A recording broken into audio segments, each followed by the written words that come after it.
வாசிக்கலாம். 5வது வார்த்தை யோவான் 19:28 வசனம், யோவான் 19வது அதிகாரத்தில் 28வது வசனத்தை அவர்கள் வாசிக்கலாம். அதற்கு எல்லாம் முடிந்தது என்று இயேசு அறிந்து வேத வாக்கியம் நிறைவேறத்தக்கதாக தாகமாய் இருக்கிறேன் என்றார். தாகமாய் இருக்கிறேன் என்றார். कोई मेरे लिए अगर हिंदी में पढ़ सके तो यूहन्ना 19:28 वचन।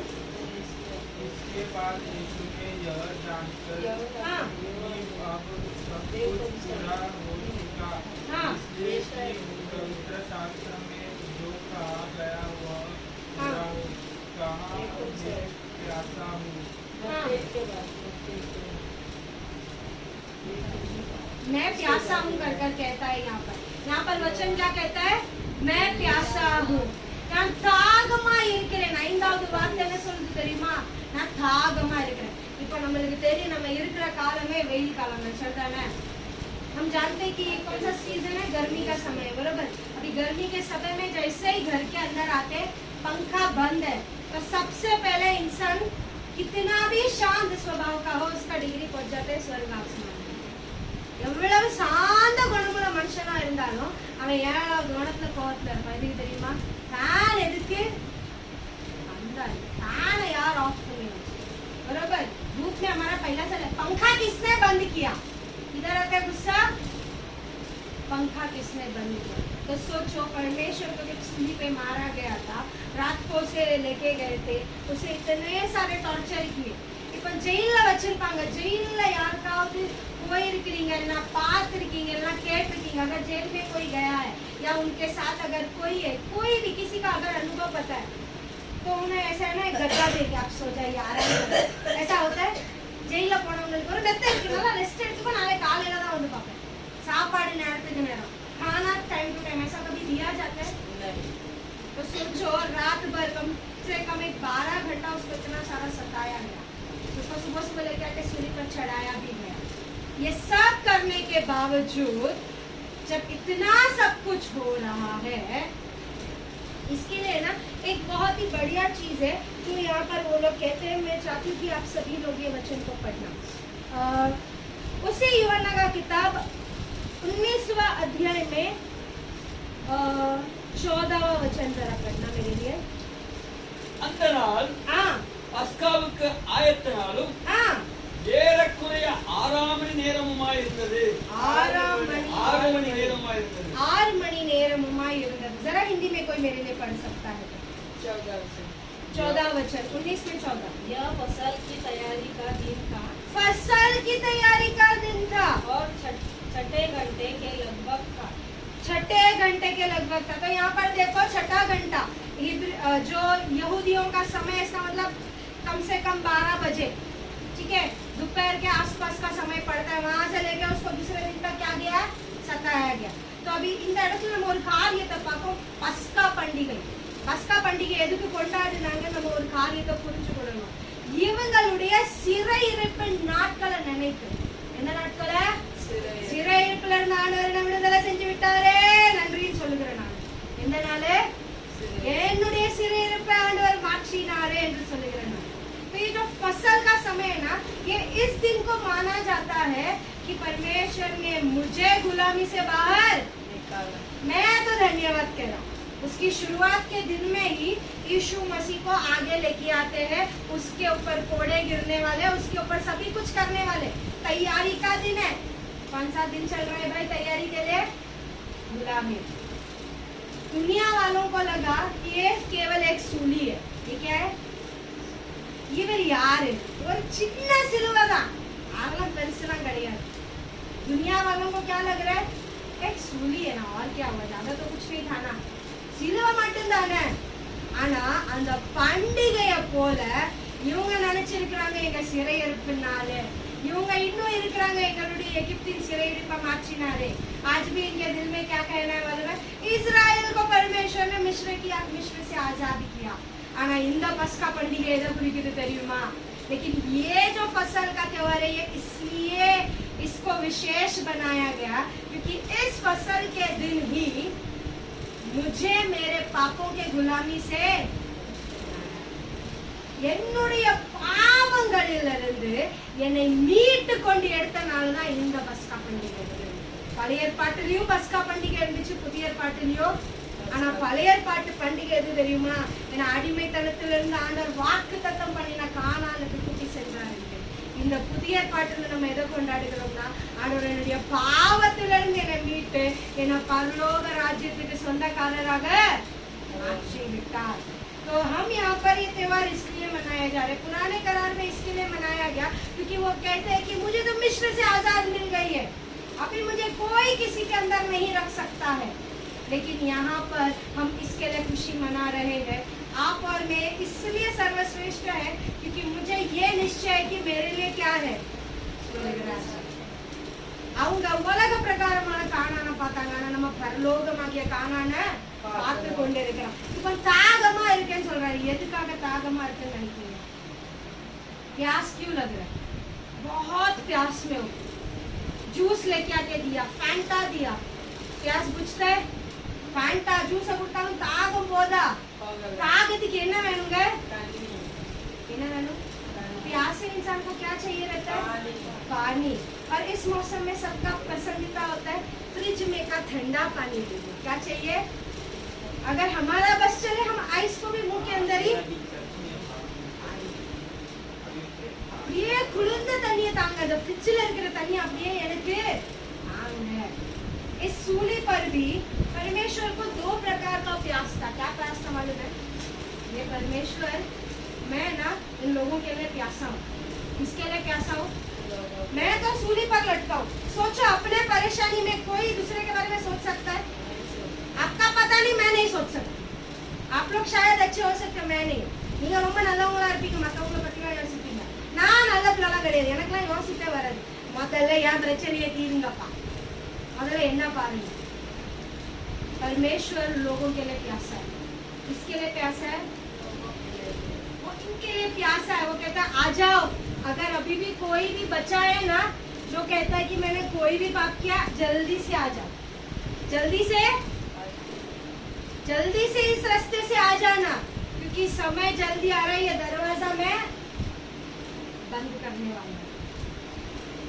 ரொம்ப நாளாச்சுல ஆண்டவர் வாரம் சொல்றீங்க, இந்த சண்டே போய் அடுத்த சண்டே இன்னும் 10 சண்டே போனாலும் ஆண்டவர் மட்டும் என்ன செய்யல? आप रोज ही बोलते हैं यीशु आने वाला है, ये संडे गया वो संडे गया और 10 संडे चला जाएगा, यीशु मसीह नहीं आएगा। लेकिन वचन कहता है कि ये जो खुला द्वार है तुम्हारे लिए मसीह के पास आने के लिए, ये द्वार जल्दी बंद होने वाला है। इसके लिए मैं प्यासा हूँ, जल्दी से अंदर आ जाओ, जल्दी से आप लोग किधर आ जाओ। क्योंकि अगर आपका प्राण नष्ट हो गया ना, मैं रोने वाला। मैंने जो वो सूली पर तुम्हारे खातिर मेरा प्राण दिया था ना, वो व्यर्थ हो जाएगा। உங்களுக்காக அந்த சிலுவையில நான் அடிக்கப்பட்டேன்ல, அந்த சிலுவையில நான் ரத்தத்தை சிந்தினேன்ல, அந்த விளக்கரையும் வீணாக போக கூடாதுன்னு ஆண்டவர் சொல்லுகிறார்। நான் தாகத்தோட இருக்கிறேன், வந்துருப்பா, சீக்கிரம் வந்துரு, மந்தைக்குள்ள வந்துரு, வேலிக்குள்ள வந்துரு। आज वो हमसे देखकर कहता है कि बाबा मैं इतना प्यासा हूँ, तू जल्दी से अंदर आ जाना, जल्दी से आ जा, जल्दी से आ जा, क्योंकि मैं तेरे लिए बहुत प्यासा हूँ। मैंने जो फेंस बना के रखा उसके अंदर जल्दी से आ जा, जो बचाव के लिए जो बांध मैंने बना के रखा उसके अंदर तू आ जा, मेरे पास, मेरे निकट और नजदीक तू आ जा। जब मैं उसके नजदीक जाऊंगा, நம்ம அவர் கிட்ட நெருங்கும் போது அவருடைய தாகம் தீர்ந்து விடும்। क्योंकि उसे रात भर इतना सताया गया था, वो इसके लिए क्या हो गया? सांसारिक रूप से भी प्यासा हो गया। प्यास होता है कि नहीं? खाने के बगैर तो हम रह सकते, पर पानी के बगैर रह सकते हैं क्या? हमें से कोई पानी के बगैर नहीं रह सकता। आज परमेश्वर आपके लिए और मेरे लिए क्या है? बहुत प्यास के साथ खड़ा हो, कहता है जल्दी आ जाओ, ये दरवाजा बंद होने वाला है। இந்த காலத்துக்குள்ள நேரத்தை நான் மூட போகிறேன், அதுக்காக நீ ஆண்டவரை தேடி வா, நீ ஆண்டவரை தேடி வா। இது கடைசி தருணம், ये तुम्हारे लिए आखिरी मौका है, इसके बाद मौका नहीं मिलने वाला, इसके बाद तुम्हें मौका नहीं। गाने का गीत इस प्रकार से कहता है, पंक्तियां इस प्रकार से कहती है, ये मौका ना आए बार बार, यीशु तुझे बुलाता तुझको ये मौका बार बार नहीं ஆயிகா. எனக்கு யாராவது வந்து இன்னாங்க பிரதர் இது உங்க வீசா இது உங்க பாஸ்போர்ட் இதெல்லாம் வச்சுக்கோங்க உங்களுக்கு இன்னைக்கே அமெரிக்காக்கு டிக்கெட் இருக்கு யாரெல்லாம் அந்த டிக்கெட்டை விட்டு கொடுத்துருவோம் சொல்லுங்க நிறைய வேலை இருக்குது வீடு சொந்தமா இருக்குது போன வேலையை பார்க்க வீட்டுல இருந்து சமைச்சுதான் திங்கணும் ஒண்ணும் இல்ல நீங்க ரெஸ்ட் எடுக்கலாம் வெறும் 8 மணி நேரம் தான் வேலை अगर आपको आज वीजा पासपोर्ट और टिकट दिया जाता है अमेरिका के लिए बंगला तैयार है आपके लिए क्या तैयार है बंगला 8 घंटे का काम है काम करना है उधर जाके बैठना है हमें से कौन है जो ये टिकट को नकार करेगा कोई है ऐसा जो बोलेगा नहीं चाहिए वो யாராவது சொல்லுவோமா வேண்டான்னு ஆனா ஆண்டவர் இலவசமா என்னதா परमेश्वर बहुत ही मुफ्त में अपना उस द्वार को खोल कर रखे कह रहे अंदर तो आजा अंदर तो बिना किसी पैसे के मुफ्त में இலவசமா வாசல திறந்து வச்சிருக்கிற சொல்றா இலவசமா இருக்குதுப்பா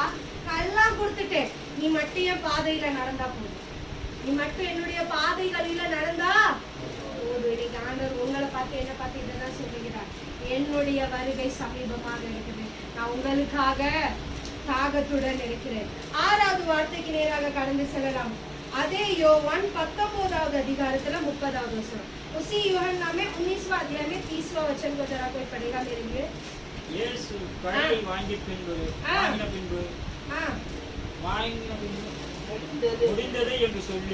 முடிந்தது என்று சொல்லி தலையை சாய்த்து ஆவியை ஒப்பு கொடுத்தார் हिंदी में कोई मेरे लिए पढ़ सके तो 30वां वचन ने वह सिक्का दिया कहा पूरा हुआ और सिर झुकाकर प्राण त्याग दिया सिर झुकाकर प्राण त्याग दिया उसके पहले क्या क्या समाप्त हुआ खत्म हो गया 6வது வார்த்தை எல்லாமே அதான் அந்த லாஸ்ட் சான்ஸ் கதவை இப்ப நான் என்ன செய்ய போறேன் வீட்டுக்குள்ள ஆள் இருந்து உள்ள இருந்து கதவை பூட்டினா யார் கதவை திறக்க माटें दरवाजा अगर अंदर से बंद है तो दरवाजा कौन खोल सकता है இன்னைக்கு இயேசு உள்ள இருக்கிறாரு வர வேண்டியவங்க உள்ள வந்துட்டாங்க கதவு ஆண்டவர் ये आखिरी समय था आज परमेश्वर अंदर है दरवाजा भी बंद चाबी ताला के साथ लग चुका है परमेश्वर इसके बाद मैं खड़ा रहेगा रे प्रभु दरवाजा खोल दरवाजा खोल मैं बोलेगा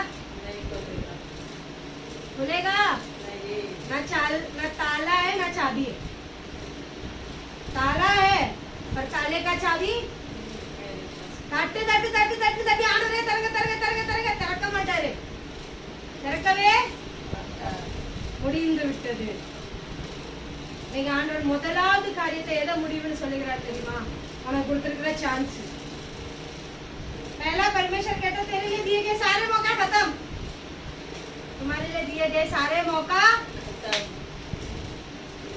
दूसरा कहता है कि आज इस सूली पर मैंने तेरे पाप को ले लिया इसलिए तेरा पापों का भी अंत हुआ है पापों का भी अंत இந்த சிலுவையில நான் எல்லாத்தையும் ஏற்றிக்கிட்டேன் அதனால இந்த பாவத்துக்கு இன்னைக்குதான் என்னது முடிவு இந்த முடிவு இங்க நம்ம பார்த்தோம்னா அந்த வசனத்துல 29வது வசனம் சொல்லுகிறது அவருக்கு ஒரு ஈசோப்புல நினைச்சு நினைச்சு கொடுத்தாங்களாம் இப்ப நமக்கு தெரியுது இப்போ இந்த முடிந்ததுன்னு சொல்லுகிற இன்னொரு அர்த்தத்தை நம்ம பார்க்கலாமே अभी जब हम क्या कह सकते हैं कि खत्म हो गया अभी यहाँ पर हम पढ़ते कि उसने सर झुकाया अपना प्राण भी दे दिया இப்போ இதுக்கு அர்த்தம் இந்த பாடியில இருக்கிற ரத்தம் என்ன செஞ்சுது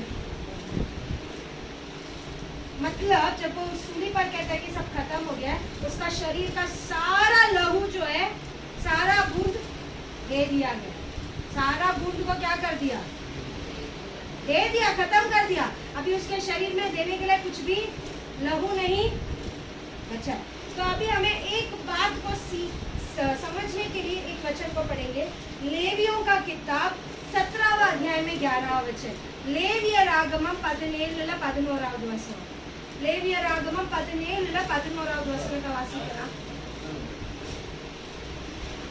लेविय रागमम 17வது அதிகாரத்துல 11வது வசனத்தை வாசிக்கலாம்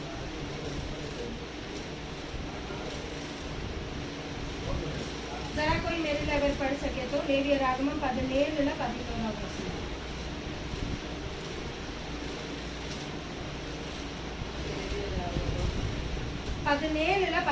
वचन। लेवियों का किताब 17वां अध्याय में 11 वचन। The book of Leviticus chapter 17 verses 11. மாம்சத்தின் உயிர் ரத்தத்தில் இருக்கிறது. மாம்சத்தின் உயிர் ரத்தத்தில் இருக்கிறது. நான் அதை உங்களுக்கு பலிபீடத்தின் மேல் உங்கள் ஆத்துமாக்களுக்காக பாவ நிவர்த்தி செய்யும்படிக்கு கட்டளையிட்டேன். பாவ நிவர்த்தியை செய்யும்படிக்கு அதை கட்டளையிட்டேன். ஆத்துமாவிற்காக பாவ நிவர்த்தி செய்கிறது रत्तमे। जरा हिंदी में पढ़ सकते हैं तो कोई मेरे लिए, हिंदी या मराठी। लेवियों का किताब पुराना नियम,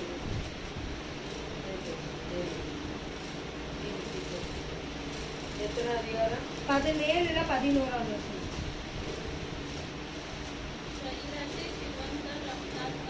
शरीराची जिवंत रक्तात असते तुमच्या जीवाबद्दल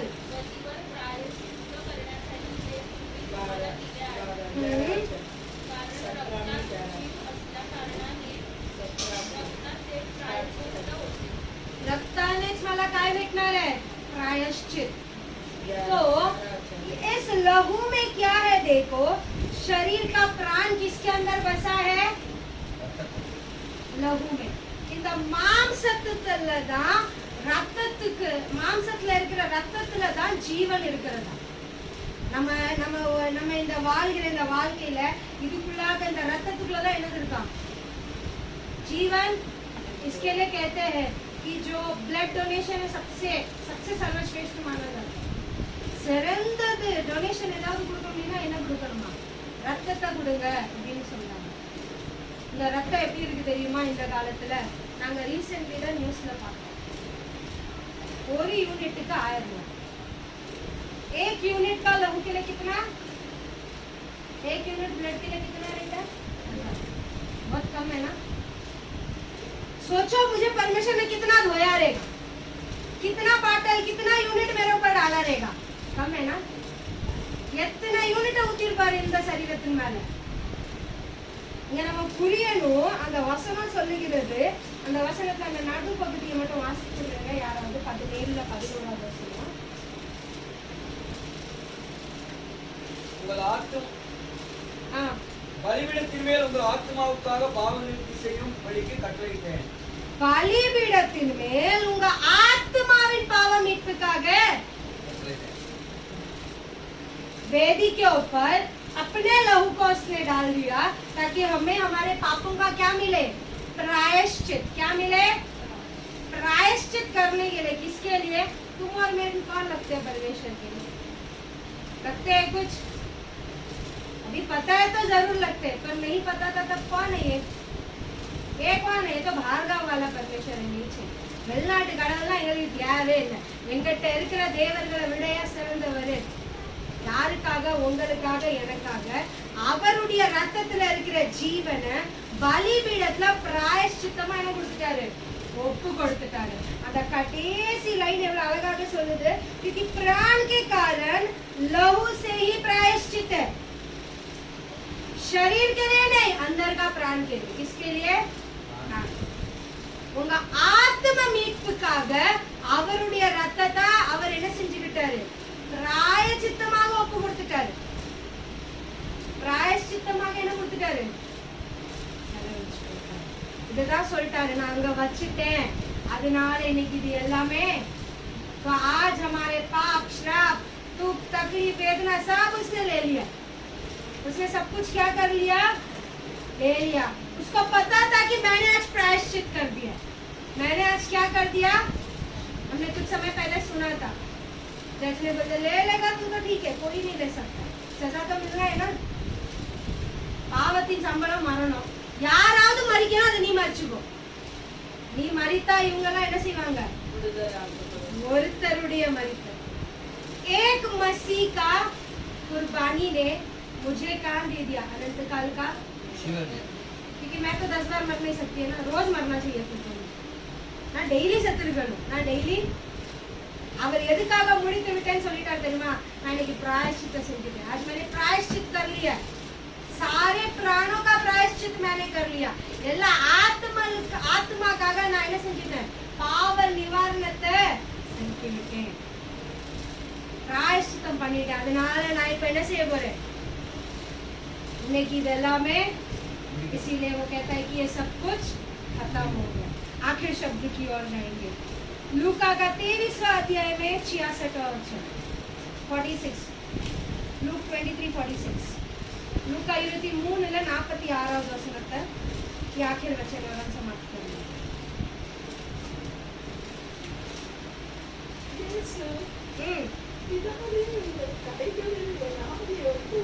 பிதாவே உம்முடைய கைகளில் என்னுடைய ஆவியை ஒப்புவிக்கிறேன். சத்தமாய் கூப்பிட்டு சொன்னார். இப்படி சொல்லி தன்னுடைய जीवனை विட்டார். जरा कोई मेरे लिए पढ़ सकता है तो लूका का किताब 23वां अध्याय में 66वां वचन. और यीशु ने बड़े शब्दों से पुकार कर कहा, हाँ, हे पिता, मैं अपनी आत्मा तेरे हाथों में सौंपता हूँ. हाँ, और यह कहकर प्राण छोड़ दिया. प्राण छोड़ दिया. मैं अपने आप को तुम्हारे हाथ में सौंप देता हूँ. क्या करता हूँ? पहले कहता है मेरा काम खत्म हो गया. पहले क्या कहता है? सब समाप्त हो गया परमेश्वर. इसका मतलब वो कहता है इट्स माय लास्ट टाइम. ये जो पृथ्वी में आपने मेरे को जो जिम्मेदारी दिया था सब खत्म. सब क्या हो गया? सबको अपना फेयरवेल डे याद है? ஸ்கூலுக்குலாம் போனாங்கன்னா உங்களுக்கு ஒரு ஃபேர்வெல் டே வச்சிருப்பாங்க. என்ன வச்சிருப்பாங்க தெரியுமா? मुझे मेरा एक फेयरवेल बहुत याद है. मेरा बीएड का फेयरवेल कभी नहीं भूला. सबसे पहले क्या किया मालूम है? आज भी उसको याद करेंगे ना आंखें अपने आप नम हो जाती.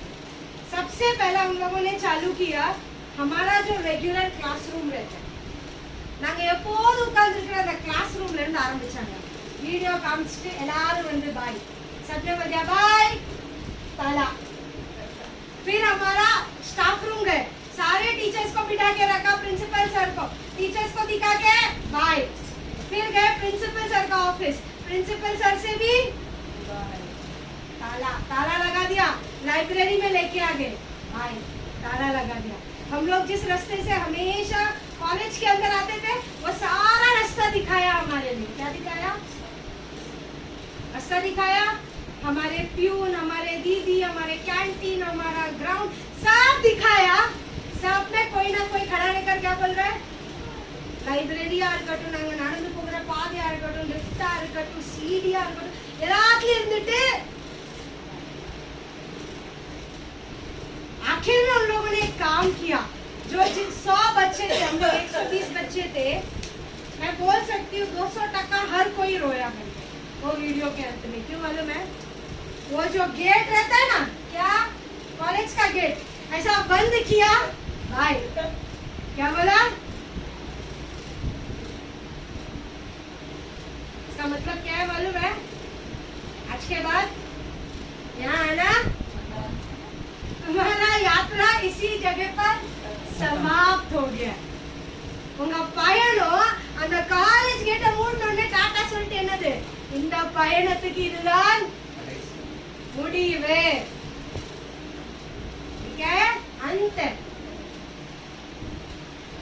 इसका मतलब उनका कहना है फिर से यहाँ पर अगर आना है तो वो क्लासरूम नहीं मिलेगा, ये टीचर नहीं मिलेगी, ये प्रिंसिपल भी नहीं मिलने वाले. अभी तुम आओगे तो कैसा बन के आना पड़ेगा मालूम है? साबित कर कर இன்னைக்கு ஆண்டவர் நம்மளை பார்த்து அதுதான் சொல்லுகிறார். அவர் உலகத்துல இந்த பூமிக்கு ஃபேர்வெல சொல்லிட்டாரு. என்ன தெரியுமா சொன்னாரு? என்ன நம்பி கொடுத்த வேலையெல்லாம் முடிஞ்சிட்டு, நான் முதல் வருகையில என்ன நம்பி கொடுத்திருக்கிற எல்லா வேலையும் அவருடைய சித்தத்தைனா இவர் அங்க இருந்துட்டு என்னதான் செஞ்சாரு?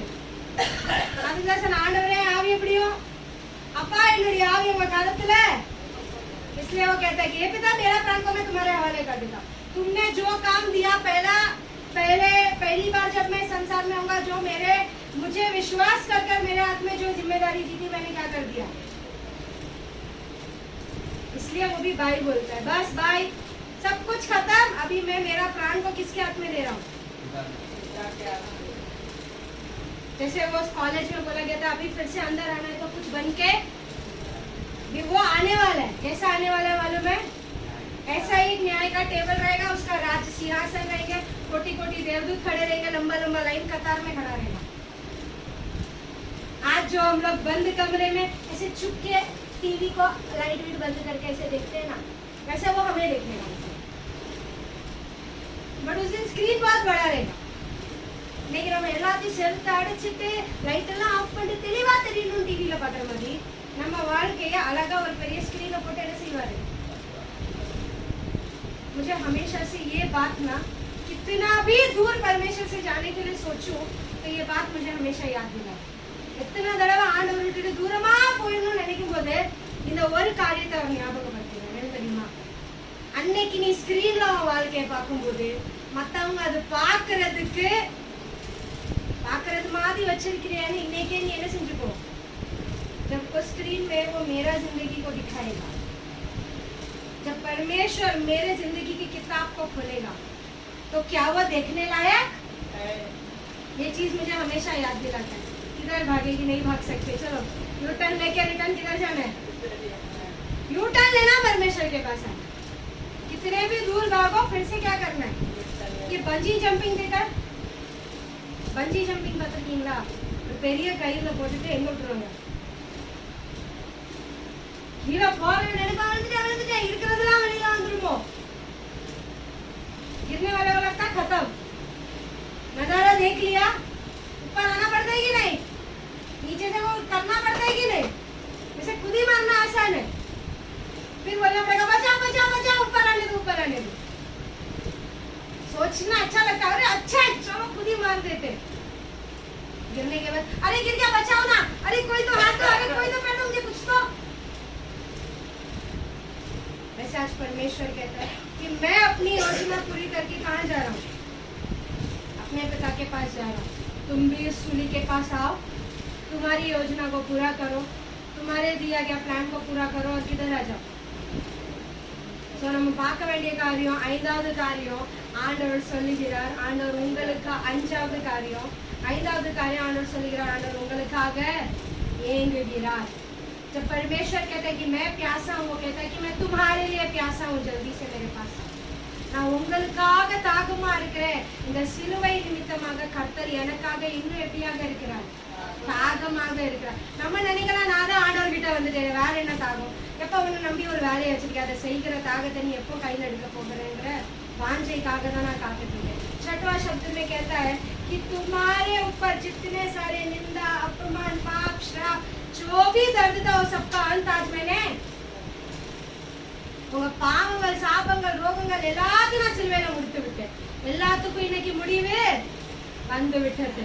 கடைசியாக இந்த சிலுவை தான், இந்த சிலுவையில நான் என்னுடைய வாழ்க்கையை கர்த்தருடைய கரங்களில ஒப்பு கொடுக்கிறேன். इसी सूली पर मैं अपने आप को परमेश्वर की इच्छा के लिए क्या करने वाला हूँ? क्या करने वाला हूँ? तो आज भी हम इस पावन दिन पर, इस बहुत ही विशेष दिन पर, இந்த முக்கியமான நாளில நம்மளே நீங்க எழுந்து ஆண்டவருடைய சமூகத்தை நம்மள ஒப்பு கொடுப்போமா? அப்படியே நம்ம அவரிடத்துல ஒப்பு கொடுப்போமா? ஆண்டவரே நாங்களும் இன்னைக்கு எங்களை ஒப்பு கொடுப்போம், நீங்க ஒப்பு கொடுத்த மாதிரியே நாங்களும் ஒப்பு கொடுப்போம்.